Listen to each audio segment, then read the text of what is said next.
Hi friends, welcome to smart Sudha kitchen. ఈరోజైతే మా పాపకి చాలా ఇష్టమైన కాకరకాయ కూర చేశానండి. పాపకి చాలా ఇష్టమైన కాకరకాయ కూర అనుకుంటున్నారా? అస్సలు చేదనేది తెలియదు కాబట్టి తనకి చాలా అంటే చాలా ఇష్టం. వీడియోలో చూపించిన విధంగా కాకరకాయలని పీల్ చేసేసుకొని పెద్ద పెద్ద ముక్కలుగా కట్ చేసి ఉప్పు వేసి పక్కన పెట్టేసుకోండి. కడాయిలో ఆయిల్ వేసి పల్లీలు, పచ్చిశనగపప్పు, కొబ్బరి, ధనియాలు, జీలకర్ర ఇవన్నీ ఫ్రై చేసుకొని పక్కన పెట్టుకోండి. అదే కడాయిలో కొద్దిగా ఆయిల్ వేసి కాకరకాయ ముక్కల్ని ఉప్పు వేసి పెట్టుకున్నాం కదా, అవి పిండేసి ఇలా వీడియోలో చూపించిన విధంగా ఫ్రై చేసేసుకోండి.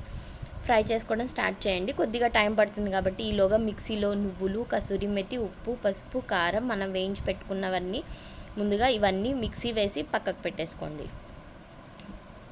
పక్కకు పెట్టుకున్న తర్వాత కాకరకాయలు ఇలా వీడియోలో చూపించినట్టు ఫ్రై అయిన తర్వాత మనం ముందుగా పేస్ట్ చేసుకున్నటువంటి ఈ పేస్ట్ వేసి కలిపేసి రైస్తో కనుక కలుపుకొని తింటే సూపర్ అంటే సూపర్